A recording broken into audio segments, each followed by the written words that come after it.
Actually, I got this book from Roxanne at the beginning of the year, and I will admit, if I don't get something over the summer, I don't always have the time to look into it.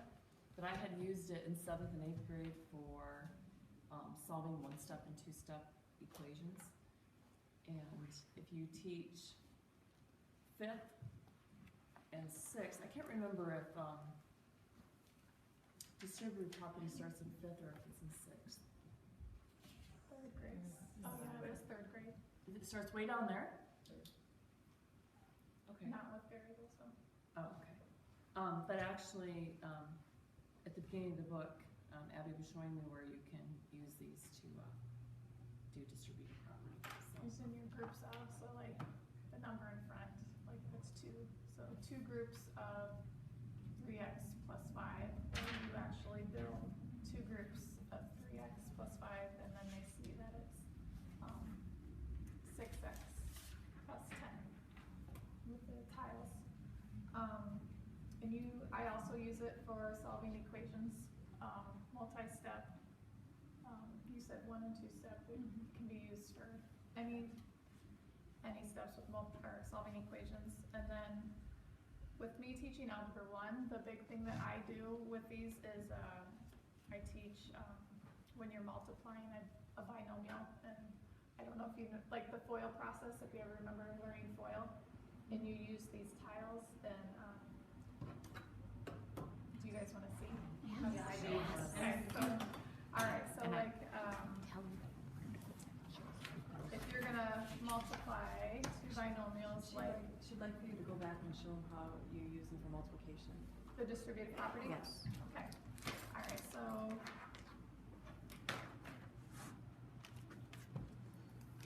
But you So still I need to had have the problem, 2x plus 3. Yep. 2 groups of 3x plus 5, so.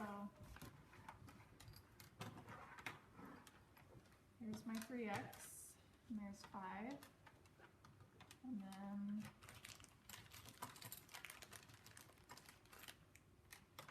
there's another group of 3x plus 5. And so then, what do you have total, or what do you see? You see 6x plus 10, and so how they're equivalent. So then they would write, okay, so that's 6x plus 10. And it's, it's how you teach it anyway, that multiply the 2 through, but they really see why they do that. And then when I use it, it really catches my kids on, a lot of times they'll do the 2 times the 3x and get the 6x, but they'll leave the 5, and they won't forget that when they visualize, the tiles then, and see them. And then onto the binomial, like x plus 3, x plus 2. Okay, so where we're doing like the FOIL method or multiplying 2 binomials, it's you use like an area model or an area mat, and you build your length and your width. So you truly are, working with area of a rectangle. And this would represent the x plus 3. And this dimension here would be the x plus 2. And then the kids have to use these tiles to create a rectangle with those 2 dimensions. So they put the x squared in there.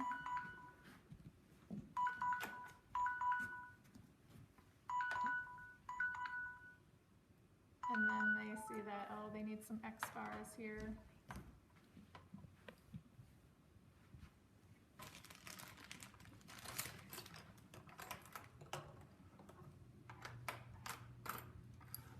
And then they fill the rest with their units.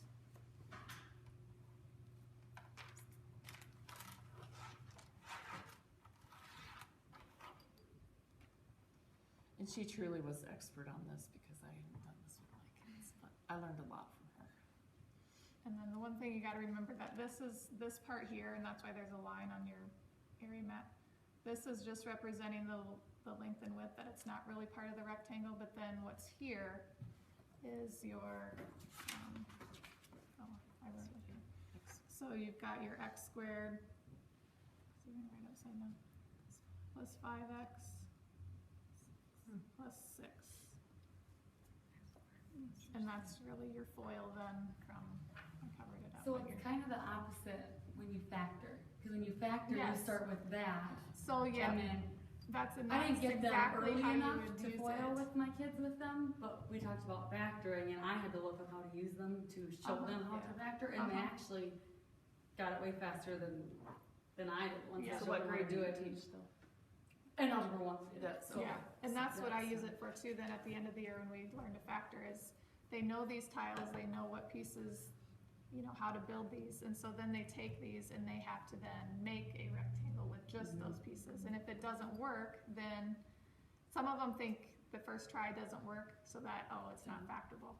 But sometimes it can be, they just haven't played around with it enough, but then if it truly can't make a rectangle, then it's not factorable, and they learn that too, it's like, we just can't make one here.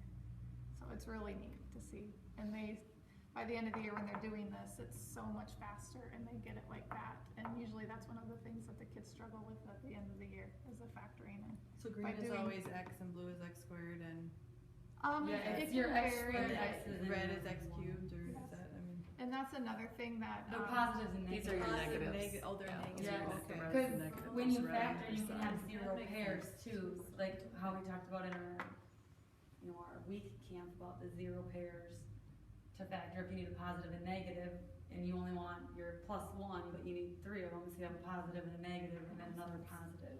Mhm. And one thing that I noticed on this brand, it only has X pieces, where mine will have 2 different sizes for X and Y. They use this as a Y also, your Y, it's your Y squared piece. And it's also your unit, it's also supposed to represent 1, and that's where I think my kids would get confused. And so, there's other, I guess, brands out there that have more pieces, and they have the 2 different sizes for the X and Y. These squares here.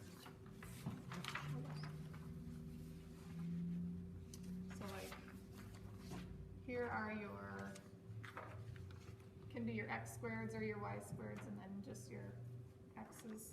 Like, and if these are your X's and X squareds, then these are your Y's and Y squareds, and your units are the small ones.